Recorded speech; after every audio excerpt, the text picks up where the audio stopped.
All right. Got it. Finally. All Right. right, let me get this situated here.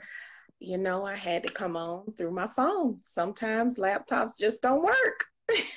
They don't work. They don't work when you want them to work. Listen, we know better. Yes, yes. So that's awesome, awesome. I thought we was gonna have to move to Instagram. Well, hey, we got Instagrams, Zoom. Yeah, What else do we have? yes, yes. You are having an awesome Wednesday. First, I just want to thank you for allowing me the opportunity to interview you and get this ball rolling with the event that we have scheduled for Saturday. Yes. Yes. So without further ado, it is already a little bit after our time that we have scheduled to come on. So we're just going to go ahead and just jump right in. So Okay. so just share a little bit about what you do, who you are, and what are you bringing? What we should expect at this event. Okay. Awesome. Awesome. Awesome. Well, first of all, thank you for having me. I realize this is a whole new season for clinicians and the church. Right. There's been a little bit of a divide when we talk about things of mental health. I think we're making strides and we've come far, but we have so much further to go. Again, I'm Carisha Newby. I am an entrepreneur, a mental health advocate, educator. I gave myself a new name, ambassador. um, so I have over 20 years of experience working in the mental health arena, ranging from children and families, children birth to 5. I've had the bulk of my experience have been in crisis counseling, in group home settings.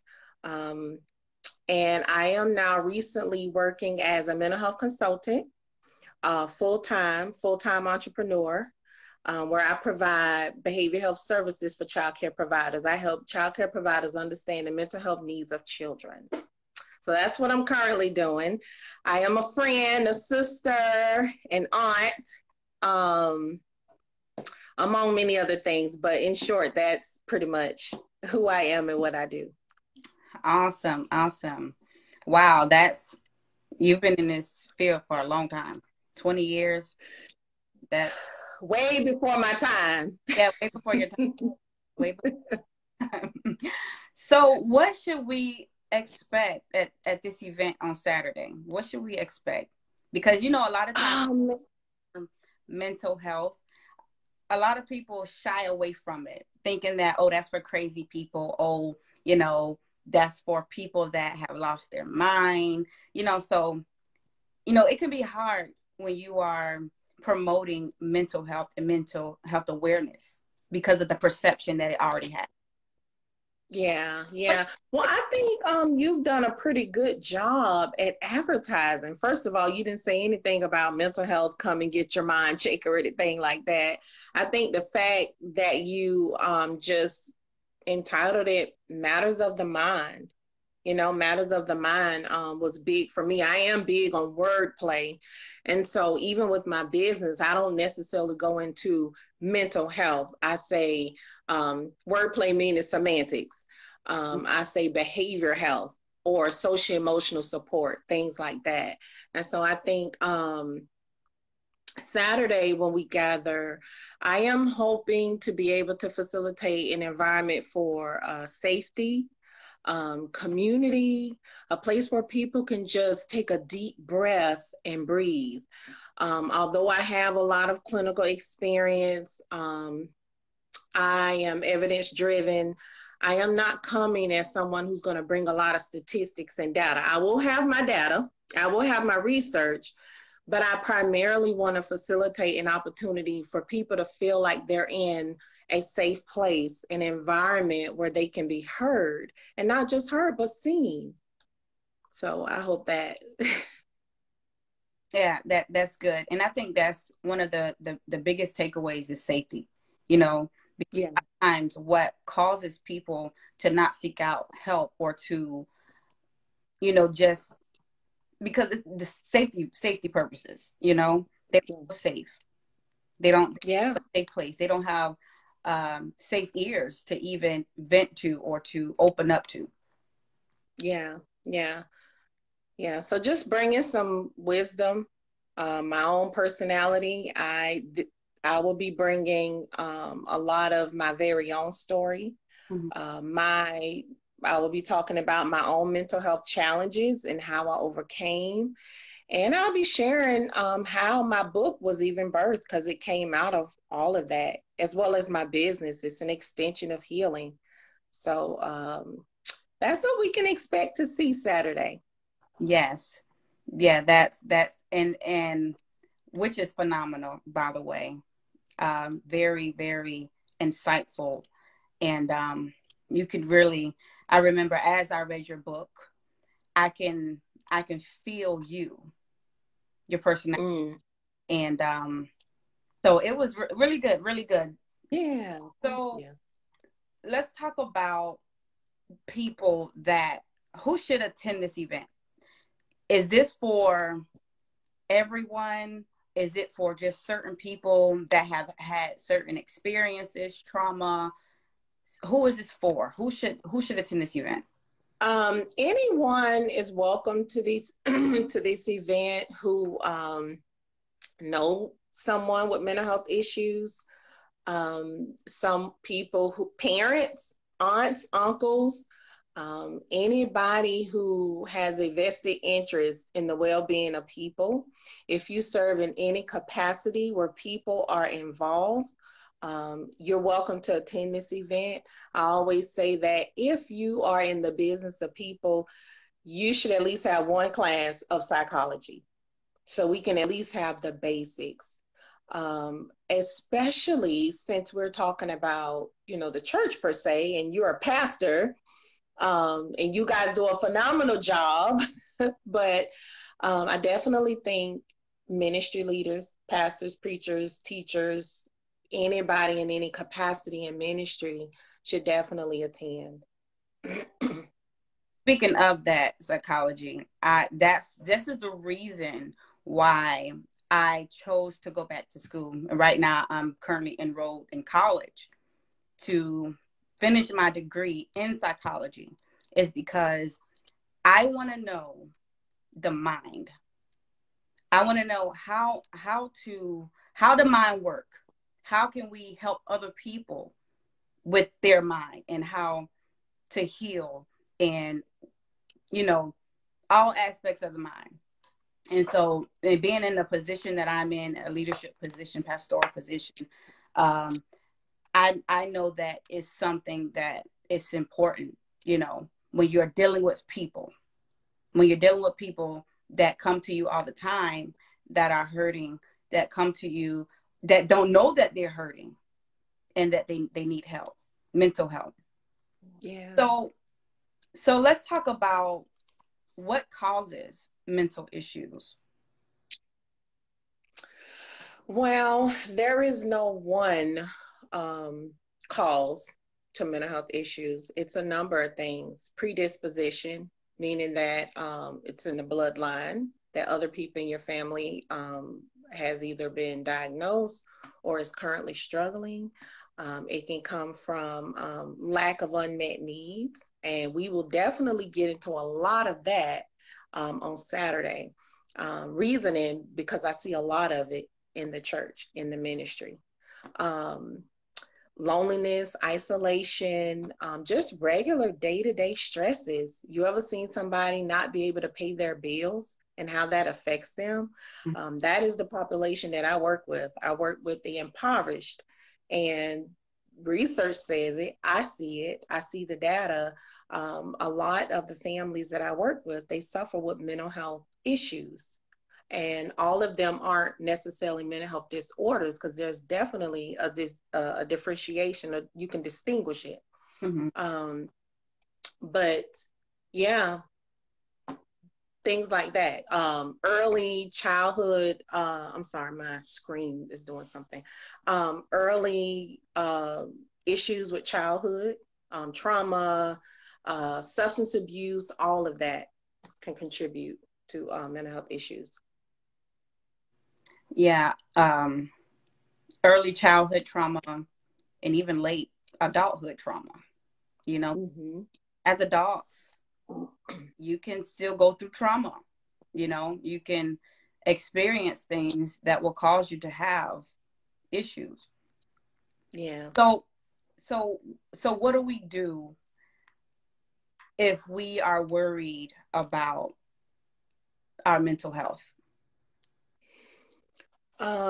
First of all, I commend you for what you're doing. You're already bringing light to it, to your community, you know, your family, your people that you actually serve.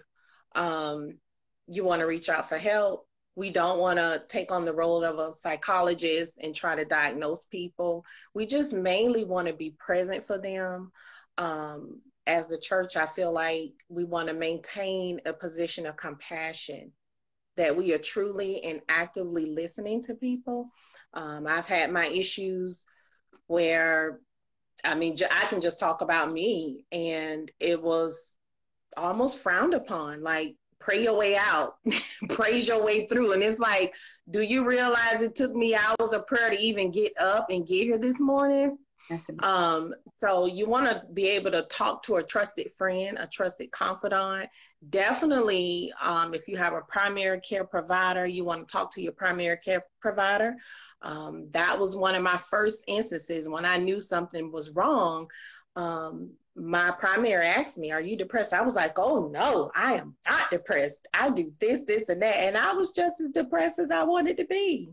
Had all the symptoms, came to the doctor, told her all the things that were wrong. And so her and her expertise, you know, and she didn't judge. I ended up leaving that day and coming back maybe a month later, and I admitted that I was depressed and I needed help. So yes, talking to your primary care provider, your local mental health agencies. For those who have insurance, you can go through your job. You can use the AP. If you worry about your mental health, you definitely need to reach out. And there is plenty of help. Yes. And see, that's why safety is important. Because yes, like you, I was told, I went through a phase of depression. And I was told, get yourself together. And it's like, I didn't even know, because depression doesn't look like depression. You can be did all up. You got the makeup, you got the lashes, you got it going on. You showing up, but showing up depressed. And so depression doesn't look like somebody that's been hit by a truck or somebody that's, you know, they look a mess. That's not what depression looks like. And in fact, depression, it doesn't have a look. So the diagnosis is not based off of, oh, how a person shows up, how a person looks.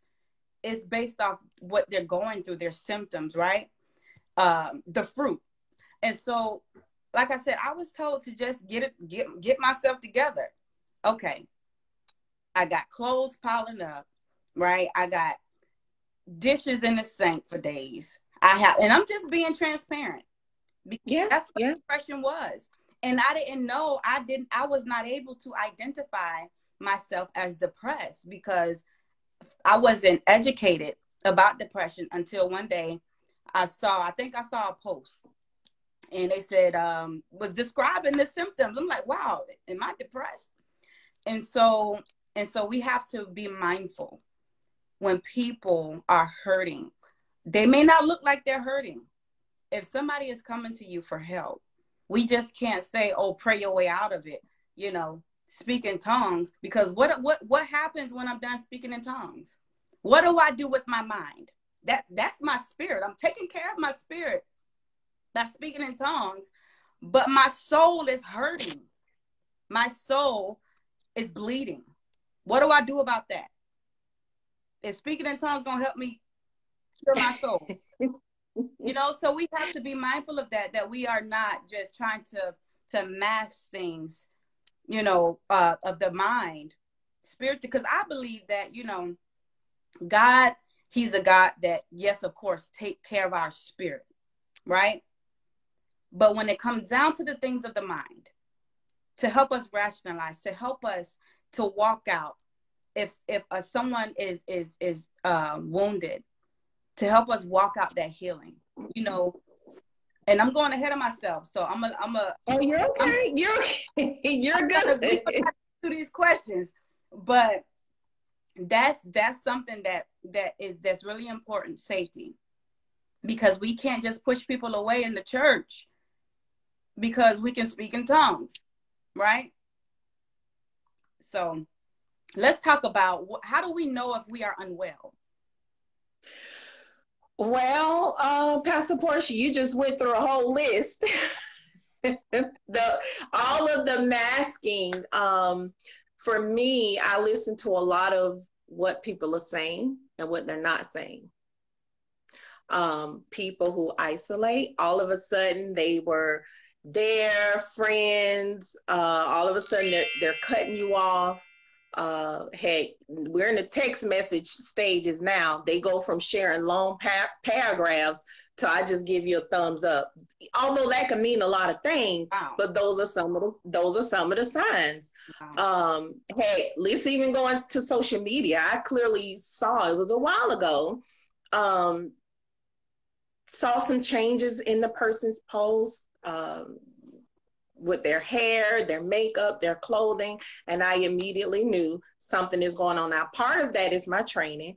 The other part is my own personal experience. So even though the person was posting, I had not seen them in person. So that's that isolation, that isolating.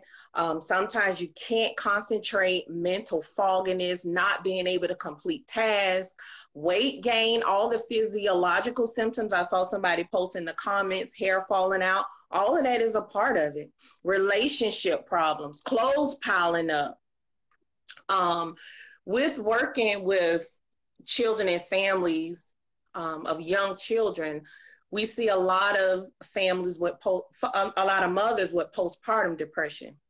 And a lot of times the mothers already have mental health issues already. And so now that postpartum sets in, you exacerbate all those symptoms. And sometimes you get into clinical, I saw somebody post clinically depressed. You will get into clinical depression. And when something is clinical, that means it requires treatment. It may require some medicine. I'm not an advocate for medicine, but medication will work because sometimes you need to get those juices in your brain, the chemicals and the chemistry in your brain to slow down. You need things to be firing the way that they should. If we can get that balanced, then we can move into behavior modification. All right, this is what you do when you start to feel this way. Let's talk about your triggers. This is what you do when you get around this group of people, because some of us get mentally challenged when we get around a certain group of people. I know I do. I'm like, oh, let me get out of here. You are just negative Nancy. And for me, it's challenging to be around people like that. It's challenging because that's where I come from, the overly critical, always Debbie Downer kind of stuff. So those are just some of the symptoms that you know. And as a person, as much as you deny it and mask it, you will know when you are not well. It's just a matter of knowing when to reach out. And of all those things that I just shared, if you are feeling or experiencing any of that, you definitely need to be reaching out. And you can start with the trusted friend. Hey, I saw this live today. They were talking about this. I'm feeling kind of crappy. I need your prayers. I need your help, your support. I feel like I need to reach out. I feel like I need to see somebody. So that's good.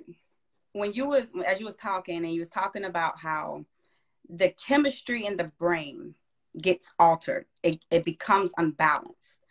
And And then you have to, some people may need medication to kind of help bring that balance back so that you can counsel them to where they counsel them pretty much through their healing, right? Mm-hmm. And so now I used to think this, and I'm just being transparent, but I used to believe that you don't need no medication. You don't need medication because God can do everything. You just need deliverance. You just need to rebuke the devil, right? And that person will be healed. I used to think this way. I'm just being honest. And that I'm not counseling no demon. I'm going to cast it out. And then the person will be fine. Until the Lord had to, like, no. Wisdom. Wisdom, right. So a person, yes, if somebody is being demonically influenced, after you get them delivered, that brain is still unbalanced. So they still need to be balanced in the mind and the brain. And so there may be medication required for that. They still may need to go through medication or have medication until they get to a point where they can be counseled. Because a lot of times when the brain is unbalanced, and this is just physical, you know, how can you help that person? What happens when you know, just speaking from a spiritual perspective, what happens when you cast it out? You know, if this is something that is caused by demonic spirits, that person's still healed. Yeah. And I know we've talked about this before prior to Matters of the Mind. And just in my own situation, just studying, talking with people, reading research, and just having just a personal walk with Jesus. Like, I believe in the entire ministry of Jesus. I believe in the casting out of demons, but I also believe that you need to counsel the person, because a person who has dealt with trauma can be tricky. A lot of people are misdiagnosed because a lot of times you're not looking for trauma. You just seeing the surface kind of stuff. And so when people are saved, we know their soul gets saved, but they don't come in with skills. And so a demon is cast out. Now I need to sit you down and we need to start talking about, especially somebody who have addictions, and you cast out a demon of addiction, so to speak. Now I need to start talking to you about triggers, because I do believe that when the demon is cast out, the person is in their right mind, but we need to help them understand their addiction, how you get on addiction, how the trauma happened. What is trauma? We need to give them education. I believe when God said he gives us the keys to the kingdom, there are many. And some of it is just information. We need to give people keys and steps on how to stay free. Right. Yeah, and so understand that everything is everything. Most of it is, but everything is not. Some of that stuff is deep, and like yes. And on Saturday, I will share. I will be transparent and share a lot of what I went through. And I'm going to be honest with you. I read the Bible, but I didn't find myself in the Bible. I found myself in that DSM-4, which is a diagnostic statistical manual that psychiatrists and psychologists use to diagnose people. I found myself there first, and then I began to pray, hey, something's wrong. I need help. Right. And thankfully, I was not above asking for help. Initially, I denied it, because I didn't grow up in church. And so what I got was just get over it. Christians aren't depressed. Just all of the things that people say when they don't know what to say. And I do believe people are well-meaning, but being well-meaning, sometimes you just need to restrain what you're saying. Because we shouldn't be trying to counsel people if we have not had some kind of training. I know pastors, they go through training and, you know, all kinds of training, but just as lay people. Now, there is training for everybody, and we'll talk about that on Saturday as well. But, you know, support, taking a stance of compassion, being an active listener. So I heard you say so-and-so. What do you mean by that? You know, you don't want to, I was talking to someone recently. I don't like people. I don't want to be around people. My body is doing all these kinds of things. And I knew enough. I said, well, you know, are you feeling any depression? Oh, no, it's not that. It's not that. And I'm like, well, you know, I can only tell you, give back to you what you're saying to me. So, Right. yeah, yeah. So how can we help someone that we know that may have mental health issues? Yeah, I think we kind of touched on it already. Again, try to be understanding. Uh-oh, I think your sound went out. Oh, try to be understanding. Be sure we're listening to what the person is saying. Um, you know, try to be available. Don't try to solve the problem, but let them know that you're there for them. Recommend that they talk to their physician, nurse practitioner. NAMI is a good organization where you can just go right to their website and put your website in, your zip code in, and it will bring up a list of providers in that area. Again, you can call you if you have insurance, you can call your insurance provider. They will send you a list of providers. So there is help available. There is help. But for us in this community, especially the church and ministry community, just being there for the person, trying to understand, not trying to diagnose. You know, I've seen that, girl, I think you got bipolar. If you don't know trauma, trauma can look like bipolar and many other things. Right. So can you prevent mental health issues? Like, is this something that you can definitely by knowing yourself, knowing your threshold for stress. In some cases, no. Again, like I said earlier, that sometimes, unfortunately, children, you know, are in situations, domestic violence, substance abuse,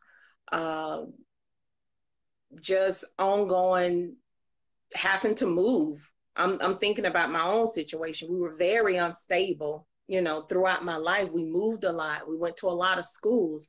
And so while people don't think that that affects children, it does. It does.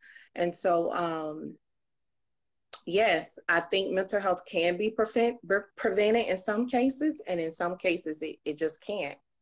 And so when the issues are there, we face them head on. We deal with it, and we try to connect people to who they need to be connected to. I still think it takes a community to do life.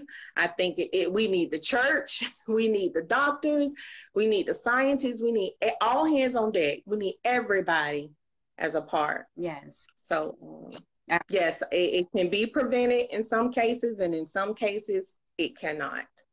And you know, and long ago, I went through trauma and abuse, and I was in a relationship, and I knew that when we're talking about prevention, I knew that if I do not get out of this relationship with somebody that is abusing me, somebody that is beating me every day, that my children is going to grow up in that environment. And I did not want that for them. I didn't want it for them. And I knew that I had to get them out because they were going to become a product of their environment. And what it does is just creates a cycle and a replica of what I went through, you know? Yeah. And so I said, you know what? It don't matter. I don't care that I have children by this person. I don't care if it's their father, you know, because I think a lot of women, and I just thought about that when you was talking about prevention, because my heart goes out to children that are in environments, because, You know, the world is shaped by our children is the next generation. If we can, if we can prevent things or do all that we can, or, you know, a child, give your child a childhood that they don't have to heal from. And that speaks so many volumes, because we can do things, you know, as parents, because our children, when we leave, our children are still going to be here, you know. And so we have to make sure that we are not, you know, we're not doing things or having our children in certain environments and getting the help that we need to get out. Yeah. Yeah. And if you think about what scientists and research says, the first 5 years are the most critical years, because that brain is developing at the most rapid speed that it will ever develop. And so if they're being exposed to all of this toxicity, all of this fighting and trauma, research also says that it will hinder the process of the brain.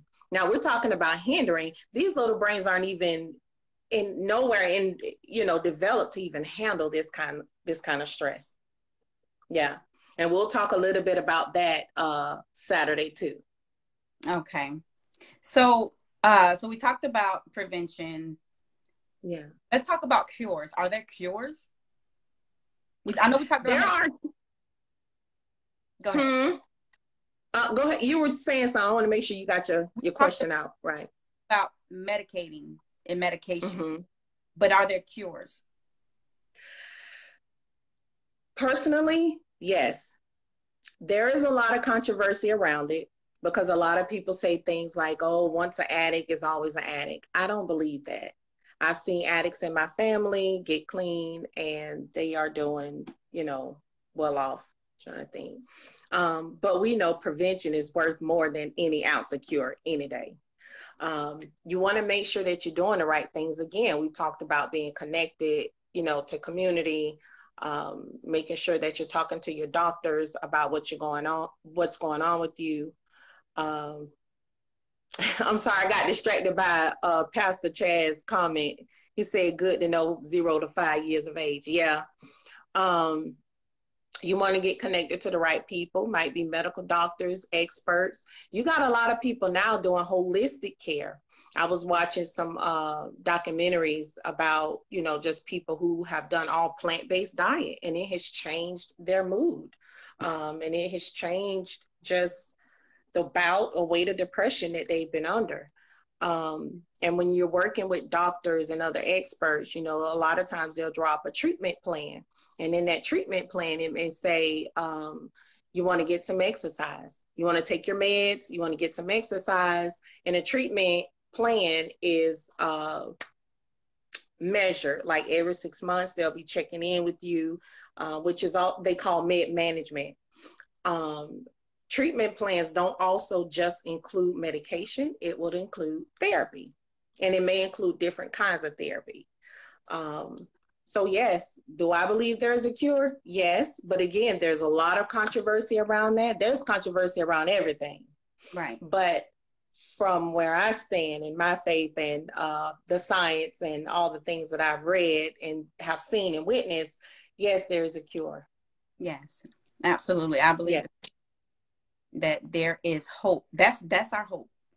That is our hope. That you don't have to continue to be where you are. That's not your final destination. It's not your final depression and any other issue that people may go through. It's not your final destination, but there is hope to healing.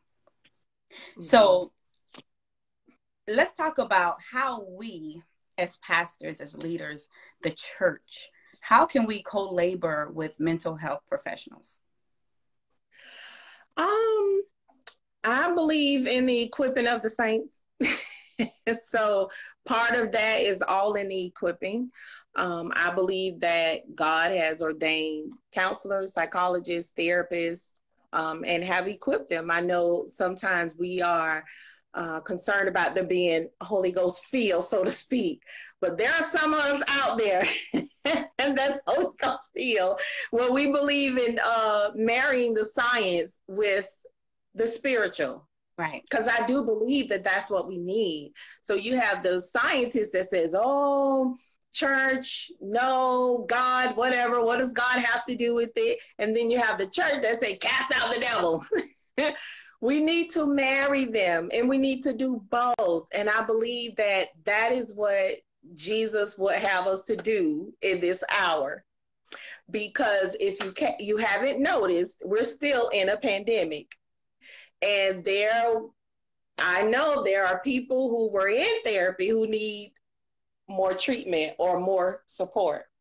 I've read the research, looked at the numbers.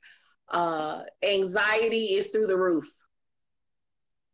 for everybody. So there ain't no special group of people that got all the superpowers that they just go overcome everything. If we are not careful and we are not watching our mind and what we are taking in, you can drive by a car accident and that thing can affect you and you won't even realize how it has affected you until maybe that night you waking up out your bed and you shaking and you trying to figure out where this anxiety come from. You know, we're not processing stuff. So we labor with the church. We want to ensure that the church, again, is a safe place, that we continue a stance of compassion. Jesus was all about compassion.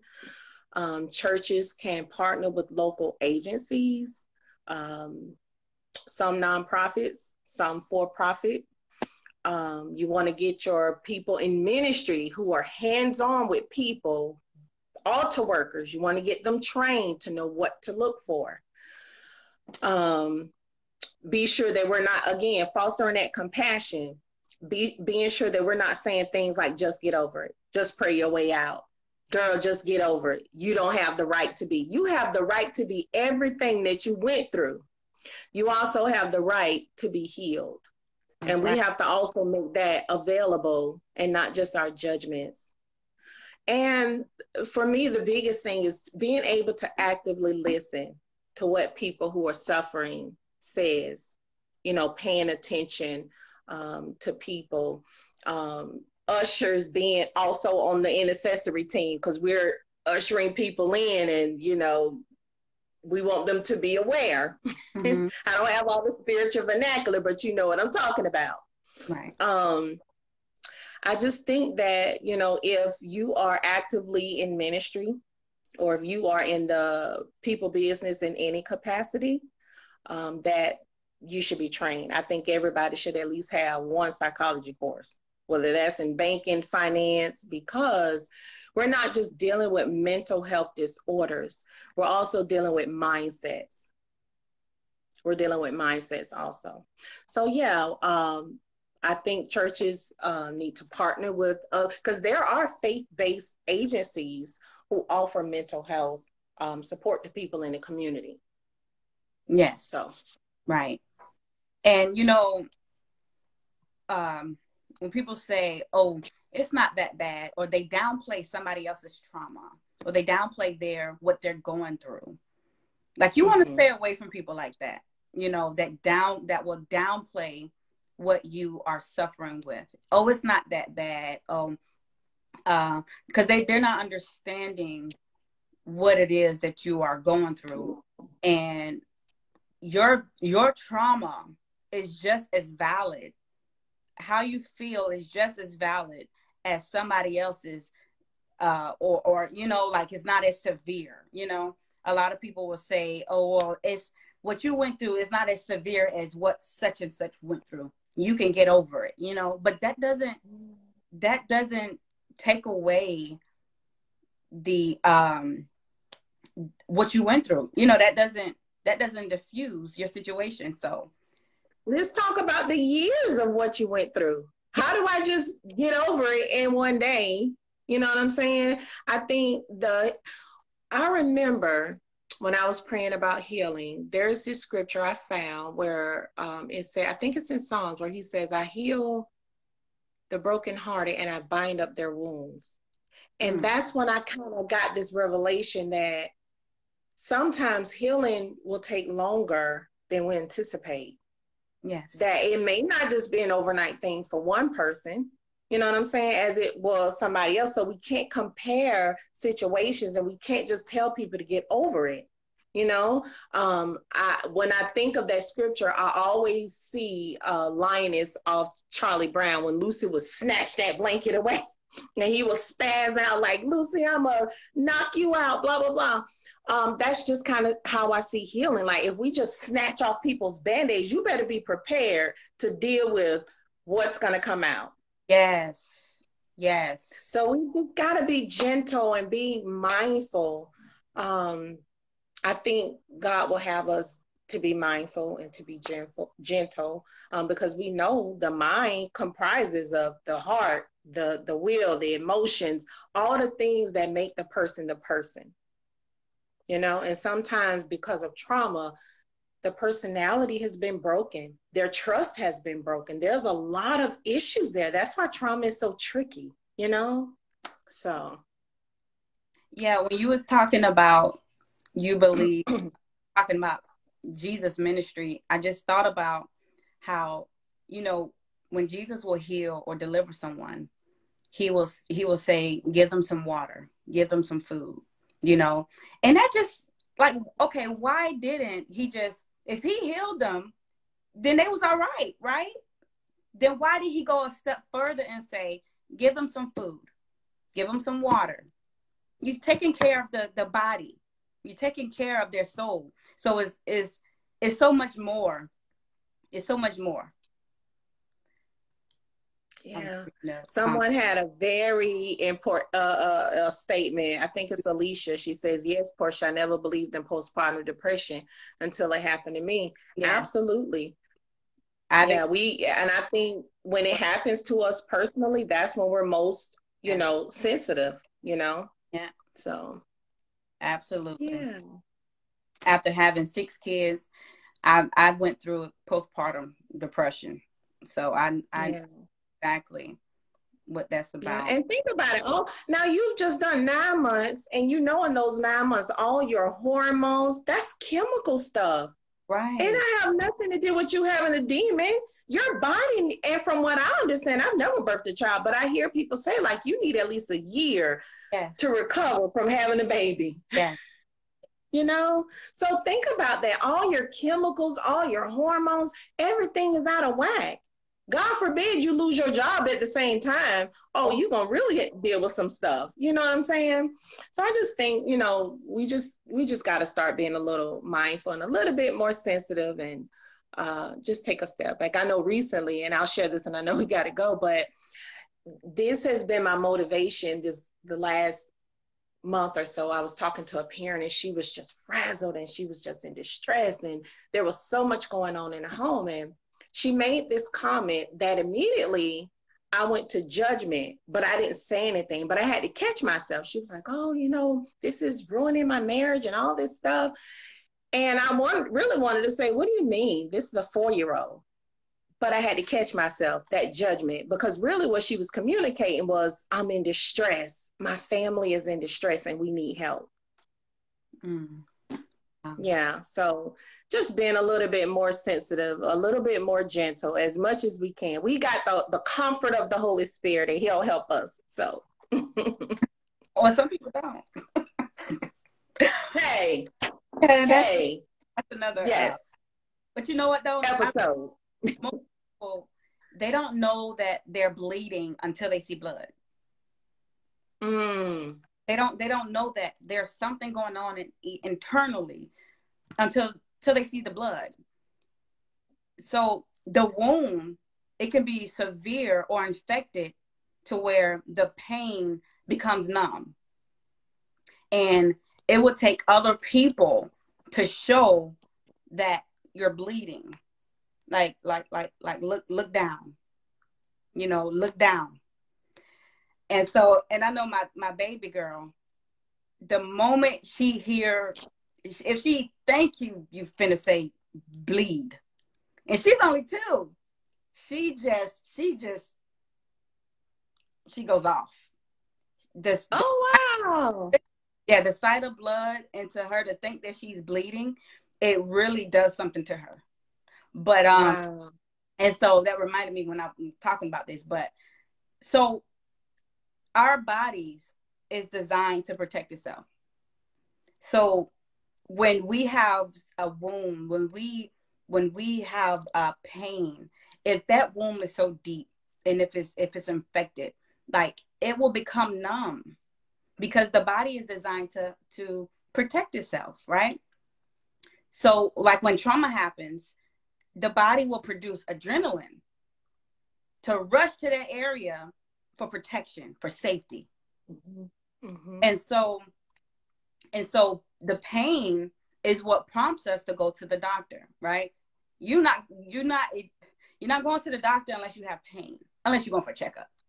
But like you going to the doctor because you feel like something is wrong, and the doctor does an examination. The doctor develop that plan of care or the treatment for the individual.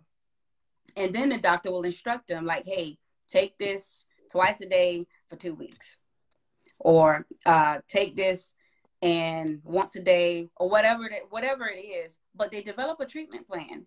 And he say, follow up with your primary care doctor. Follow Mm-hmm. up.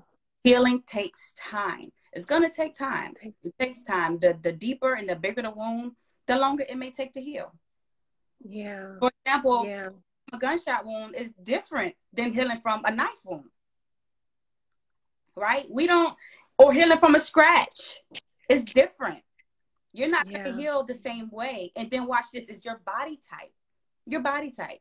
Your immune system, everything play a role in your healing process. Your environment, it all plays a role in your healing process. I know people that went from a hospital to a rehab center.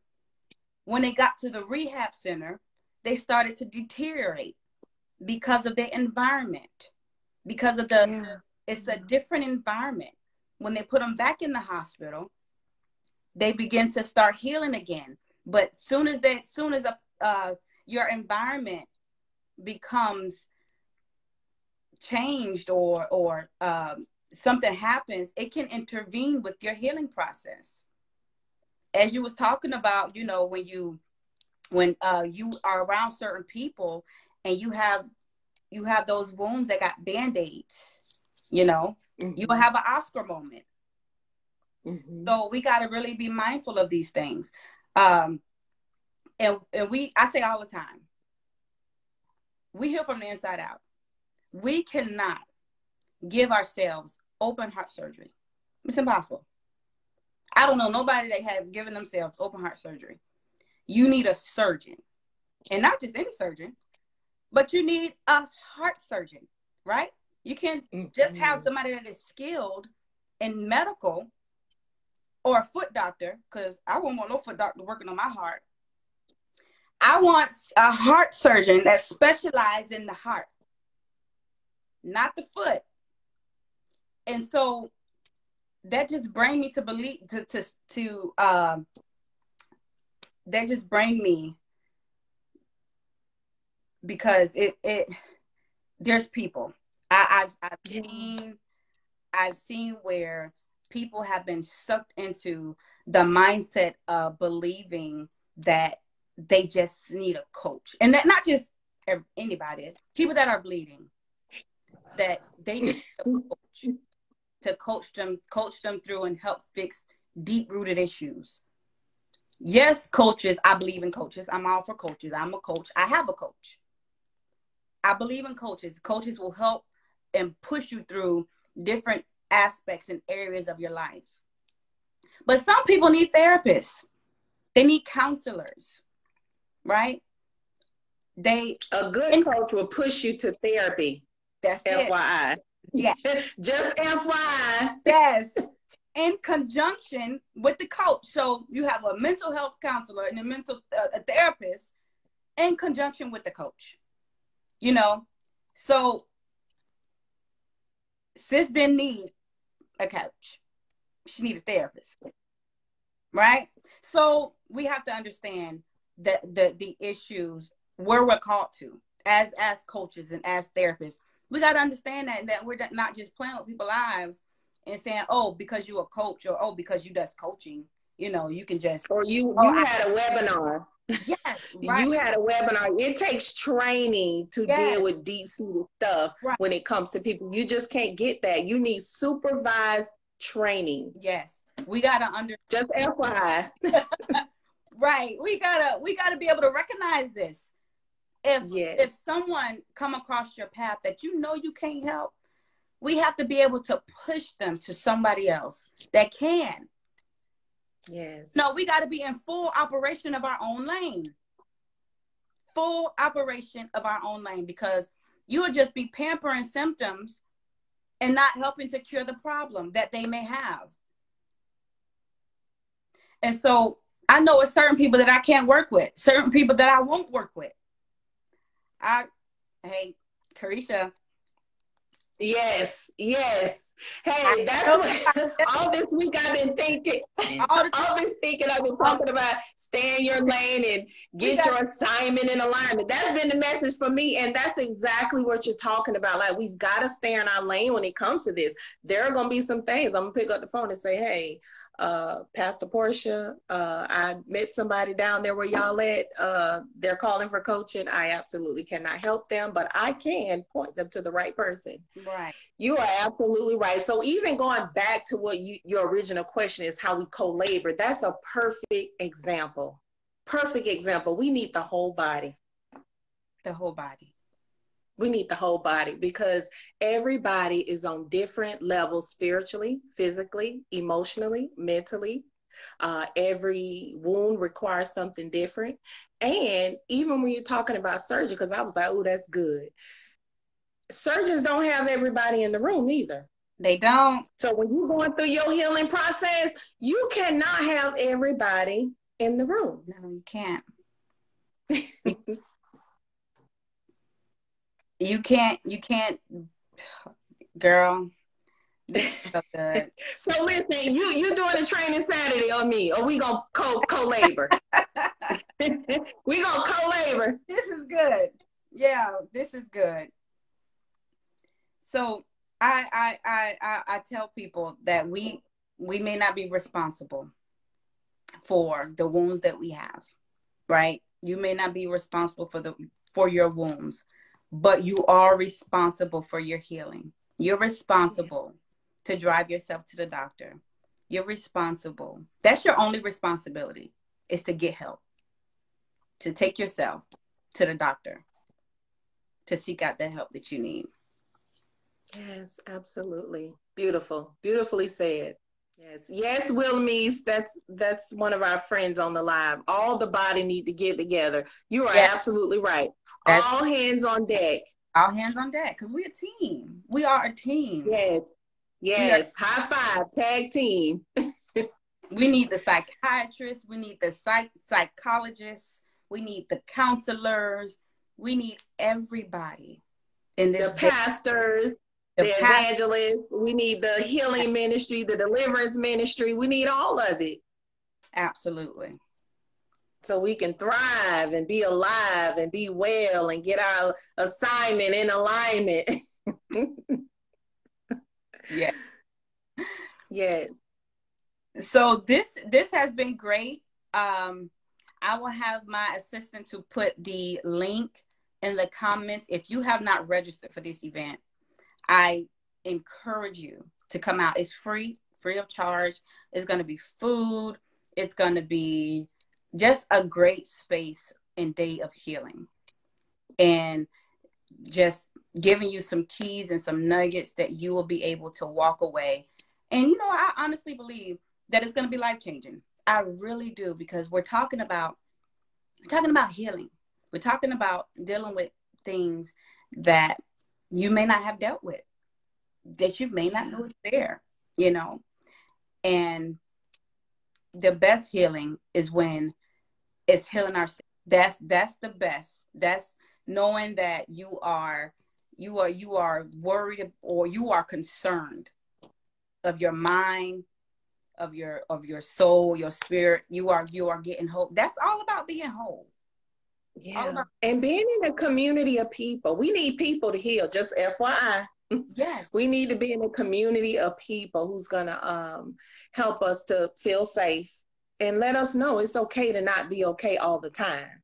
Like, you were born with an S on your chest, but not that kind, not the superwoman who does it on her own. Stress on. Yeah. Hey, yes. But yes, that is my thing that everywhere I go, I will tell people, who's your community? Who you spend Christmas with? Who you eat Thanksgiving with? You know, who's coming to your baby's birthday party? Who are you, in fellowship with? It's got Yeah. to be much deeper than Sundays. Right. We've got to be doing life with one another. And we got to also realize that there are people that are coming into our ministries. They don't have a lot of skills. They don't have problem solving skills. They don't have communication skills. So we've got to be aware, and we've got to be discerning of what the needs are, and just being a little bit more gentle with everyone. So this has been great. Yeah, so that is all, folks. We thank you guys for tuning in with us today. And Miss Carisha, if that's all you've had, then we can go ahead and wrap this thing up. That is it. That is it. I'll see you guys on Saturday. Yes, don't forget to register, you guys. You register, and because we're not taking a whole lot of people. It's not going to be crowded. We don't want it crowded. So we are only taking a limited amount of people, and once our registration is full, that's going to be it. We want this to be a really good, intimate, and safe space. So as soon as possible, go ahead and make sure you register and you make your arrangements to be there, because we're going to be there. We're excited, and this is just going to be a full day of healing, of and just really being able to open up and to get what you need. All right. So God bless everyone, and we will see you all Saturday. And I thank you once again for tuning in with us. I have guest Carisha, mental health specialist Carisha Newby. Oh, Carisha, can you give the title of your book for those? Oh, yeah, the title.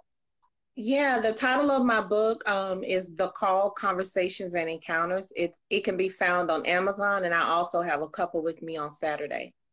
Okay, awesome. So, and also share with them how they can contact you, those that may want to work with you or want to reach out to you for any mental health things that they may need. Go. Absolutely. My business is Serve Well. The website address is Serve Well, like the word serve, ServeWellFL, ServeWellFlorida.com. My email address is the same, servewellllc@gmail.com. My number is 904-855-6408. Awesome. Thank you so much, Carisha. God bless you. Mm-hmm. I will bless you soon. All right, y'all. Y'all have yourselves an awesome rest of your Wednesday and week. And until thank you. See ya. Thank you.